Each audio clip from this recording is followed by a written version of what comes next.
Surat Ali Imran ayat 133, 134, kita akan menusuk lebih dalam lagi untuk membongkar sebetulnya apa sih amarah itu. Baik, kita lihat dulu.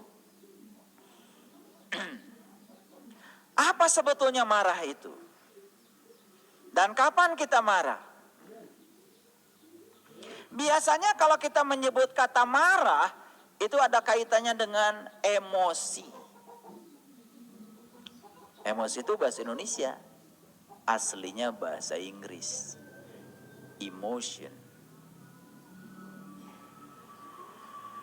Ternyata setelah saya telusuri kata per kata, emotion itu berasal dari kata motion. Motion. Motion itu bahasa Indonesia adalah gerak. Motion itu artinya gak mau diam. Motion itu artinya selalu berubah. Jadi sebetulnya emotion itu, emosi, itu adalah keadaan mental yang menyebabkan kita tidak bisa konsisten. Selalu mudah berubah. Sebentar sedih, sebentar bahagia. Sebentar mencintai, sebentar membenci. Transisi yang semacam ini yang disebut dengan emotion. Dari kata motion, motion itu bergerak, berubah, gak mau diam. Nah, ini kalau dalam bahasa Al-Quran itu yang disebut dengan kolbunya itu gampang berbolak-balik. Kan ada orang yang model kayak gitu tuh, ya. Kalau lagi cinta banget, dalam waktu yang singkat kalau benci banget. Sebentar ramah sekali, tapi sebentar serem sekali. Nah makanya itu yang sering disebut dengan bipolar.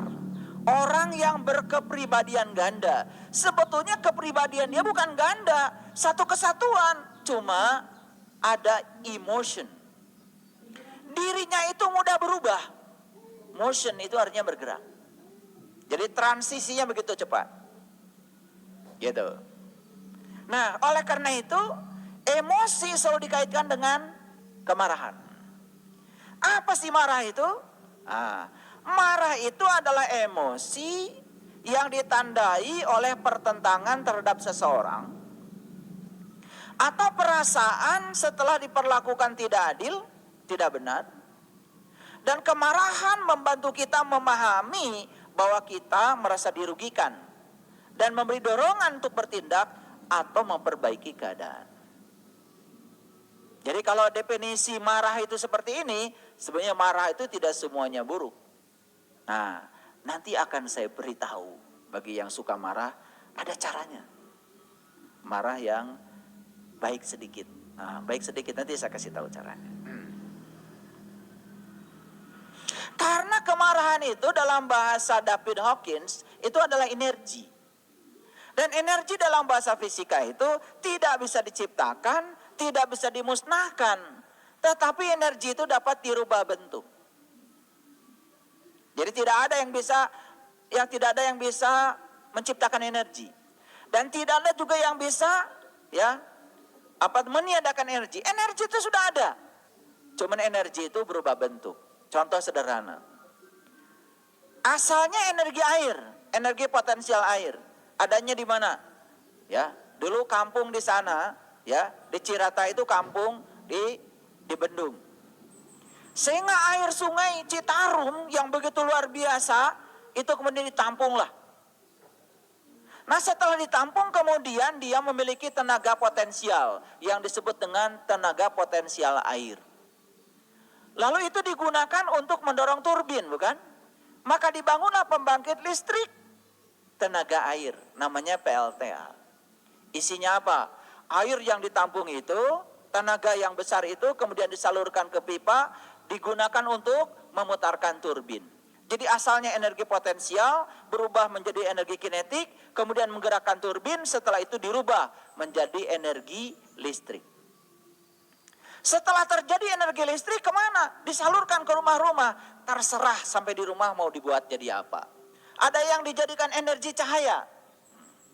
Ada yang dijadikan energi gerak, memutar blender di dapur. Ada yang dijadikan energi gerak untuk apa? Memompa air.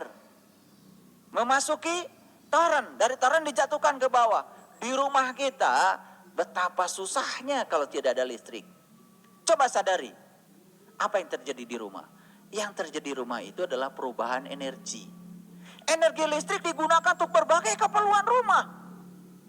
Habis keramas, ya supaya tidak pusing, hair dryer. Itu energi listrik diubah menjadi energi gerak. Sehingga kipas angin bergerak, rambut cepat kering. Kenapa? Karena dengan ditiupkan udara, proses penguapan air menjadi lebih cepat. Nah cuma itu tidak pernah disadari. Bahwa sebetulnya energi itu tidak bisa dimusnahkan, tidak bisa diciptakan. Energi itu hanya bisa dirubah bentuk. Itu namanya hukum kekekalan energi. Gaul dikit ngajinya, biar pinter sedikit. Itu kan sebetulnya fakta sehari-hari yang tidak pernah disadari. Kalau marah itu energi, berarti sesungguhnya energi itu tidak bisa dimusnahkan, juga tidak bisa diciptakan. Kalau marah itu energi, berarti energi itu bisa dirubah bentuk. Apa bisa kemarahan diubah menjadi energi cinta? Bisa. Apa bisa kemarahan bisa diubah menjadi lembut? Bisa. Disitulah kita belajar. Disitulah pentingnya kita belajar. Oke, lanjutkan dulu. Jadi kemarahan itu wujudnya apa? Nah, supaya gampang. Wujudnya kemarahan, satu, amarah. Jelas, itu wujud yang pertama. Wujud yang kedua, kemarahan adalah sakit hati. Jadi sakit hati itu sebetulnya ya wujud lain dari kemarahan. Ini berita baiknya untuk mereka-mereka yang masih gampang sakit hati, itu tanda dalam dirimu masih ada kemarahan. Jadi kemarahan itu wujudnya yang pertama supaya gampang, amarah. Itu jelas, itu sudah tidak usah dibicarakan lagi. Wujud yang kedua adalah sakit hati. Jika ada kemarahan, gimana cara mendeteksinya? Gampang. Begitu kemarahan meningkat, maka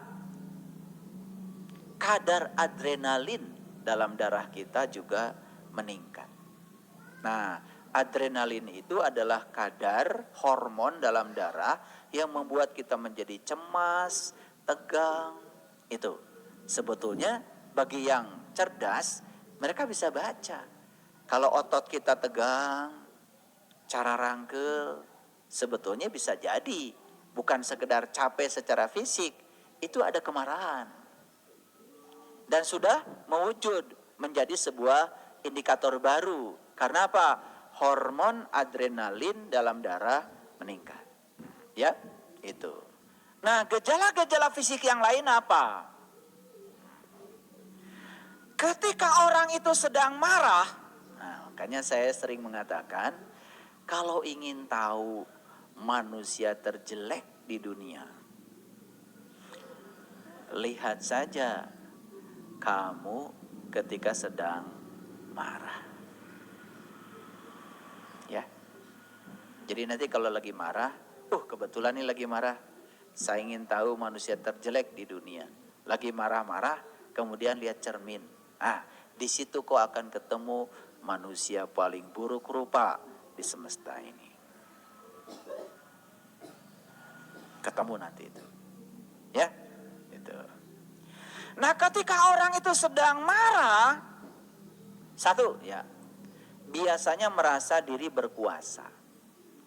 Makanya orang yang sedang marah biasanya sulit mendengarkan orang lain. Coba, kalau dua orang yang sedang marah ketemu, coba, gak mungkin ngomonginnya gantian. Gak mungkin. Pasti berjamaah. Dan pasti tidak mau kalah. Karena apa? Merasa diri berkuasa. Karena masing-masing sedang dikuasai oleh kegelapan dalam dirinya. Itu yang pertama. Yang kedua, orang yang sedang marah itu merasa dirinya kuat. Sehingga orang yang sedang marah, itu biasanya tidak mau dikalahkan. Makin dikalahkan, makin marah. Itu sebabnya orang-orang yang hebat, bela diri misalnya, atau yang tinjunya hebat misalnya, sekelas Muhammad Ali, justru ketika orang lain itu marah, malah dibuat supaya marahnya menggebu-gebu. Karena ketika marah menggebu-gebu, dia menjadi kehilangan kontrol. Disitulah kemudian kekalahan itu akan datang. Karena apa? Orang yang bertindak dengan rasa marah akan berakhir dengan rasa malu. Itu sudah hukum alam. Gitu? Oke. Dan orang yang sedang dikuasai kemarahan biasanya mengabaikan rasa sakit. Rasanya juga hilang. Jadi kalau ingin tidak terasa kalau lagi sakit, marah saja. Dan setelah itu tambah parah. Karena itu cuma sesaat saja sebetulnya. Karena dia sedang dikuasai oleh egonya. Yang keempat, tidak berdaya. Dari orang yang sedang dikuasai oleh kemarahan, dia tidak berdaya. Maksudnya apa? Dia tidak berdaya untuk mengendalikan dirinya. Yang kelima adalah frustrasi, rendah diri. Oleh karena itu maka orang yang sedang dilanda kemarahan, untuk menghilangkan amarahnya itu dengan cara apa? Menyerang, berteriak, atau melakukan kekerasan fisik. Karena dia sedang diganggu oleh pikiran bawah sadarnya. Dia pikir kalau dia itu mukul-mukul pintu, maka kemarahannya hilang. Kan gitu. Nah, kita selusuri dulu nih, supaya semuanya tuntas. Nanti kita kaitkan dengan ayat tadi, kemudian kita coba elaborasi lebih dalam. Apa yang memperparah seseorang yang sedang marah? Ini sudah marah. Ini sudah marah. Lebih parah lagi marahnya. Pertama, ini masalah mood ya. Masalah mood. Oleh sebab itu, saya kan sering mengajarkan perbanyak dopamin, perbanyak oksitoksin, perbanyak serotonin, perbanyak endorfin. Karena itu menimbulkan mood yang baik. Yang suami istri sering pelukan, itu moodnya baik. Sering ke tempat-tempat yang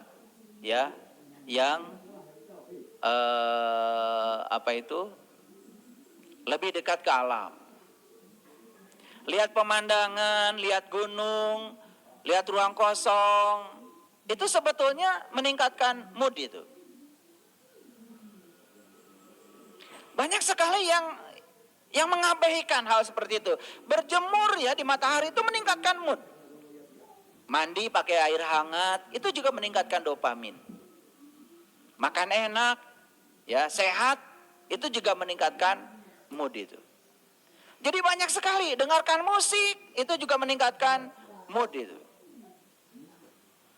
Sudah pemarah, ke hutan, gak mau menyatu dengan alam, gak mau dengarkan musik, haram. Joget, gak mau. Ya. Diajak cerita-cerita, gak mau. Diajak humor juga, marah. Wah, parah itu. Parah. Makanya banyak yang mengabaikan ya ketika saya ajak, yuk kita ke alam. Yuk kita naik gunung, yuk kita ke curug. Yuk kita meditasi di alam. Banyak yang mengabaikan. Wah, buat apa? Apalagi dikaitkan dengan uang, katanya menghambur-hambur uang. Ya Allah, uang yang kita keluarkan itu tak seberapa dibandingkan mood ya, rasa yang didapat oleh kita. Dan itu akan menurunkan tensi sehingga tubuh kita menjadi lebih rileks, pikiran menjadi lebih rileks. Apalagi kalau di alam terbuka itu kita bisa sempat meditasi, kita bisa mengambil energi dari alam, itu kan luar biasa. Makanya coba lihat ya, hampir di semua ya komunitas spiritual menyatu dengan alam itu rutin, karena itu perlu. Bagian yang harus ada itu. Karena kita berasal dari alam. Dan itu sebetulnya menurunkan tensi. Menurunkan tingkat keseriusan. Saya lihat ibu-ibu di Jelekong itu nyanyi terus ya, dari pagi sampai sore. Bukan hanya dia yang senang, tapi yang dengar juga senang. Joget gitu. Kan murah sebetulnya. Whiskas, resep baru yang diperbarui. Dengan kantung omega untuk kulit dan bulu yang sehat. Antioksidan untuk sistem imun yang sehat. Dan prebiotik untuk kesehatan sistem pencernaan. Coba sekarang, Whiskas. Paham maksud saya? Tuh. Jadi itu mood ya, sangat penting ya meningkatkan mood supaya mood kita bagus. Karena orang yang moodnya jelek itu gampang sekali ya, gampang sekali mengalami kecelakaan spiritual. 2, mengalami frustasi yang berulang. Yang kemudian menimbulkan rasa putus asa. Nah ini pengumumannya apa? Kalau kita mengalami hal-hal yang berulang dalam hidup, saya kasih tahu ya, semua yang menarik itu semua ke dalam hidup kita adalah kita sendiri. Itu yang diberikan pada semesta, itu yang kita terima dari semesta. Jadi kalau dalam hidup ada yang berulang-ulang terjadi yang sama, sebetulnya kita yang telah menariknya. Yang ketiga, ya, hal-hal yang membuat hidup terasa tidak pasti, penuh risiko dan menakutkan. Kenapa? Karena pikiran kita sering sekali berjalan ke masa depan. Sehingga timbul kecemasan yang sangat dalam. Itu yang disebut dengan overthinking. Yang keempat adalah berulangnya situasi ya yang di masa lalu membuat kita marah. Lihat saya semuanya. Pernah enggak? Dulu ada kejadian di mana kita marah. Pemicunya itu. Kok sekarang pemicu yang sama muncul lagi dan kita marah? Pernah enggak? Gampang kok. Sepanjang kita masih marah, kejadian itu akan datang dan datang lagi. Jadi kuncinya cuma satu kok. Terima yang disebut kita tidak nyaman bagi kita itu. Terima yang kita tolak itu. Begitu kita terima, berikutnya selesai. Dan pola itu tidak pernah kita baca. Tuh. Makanya kita sering terjebur ke lubang yang sama. Yang kelima, ada provokasi yang berulang. Biasanya oleh orang lain atau oleh sesuatu. Ini pentingnya. Kita punya sahabat-sahabat yang bijaksana itu di situ. Mohon maaf ya. Punya sahabatnya itu tukang ngadu aja. Punya sahabatnya itu tukang memprovokasi. Lagi tenang-tenang gitu ya. Tiba-tiba cerita. Dan cerita itu kemudian nyangkut-nyangkut sesuatu yang dulu pernah menimbulkan kemarahan. Ya terpancing lagi karena udah provokasi. Dan kitanya pun juga mengizinkan. Malah pengen tahu. Malah tertarik. Ya sudah, timbul saja kemarahan. Yang terakhir adalah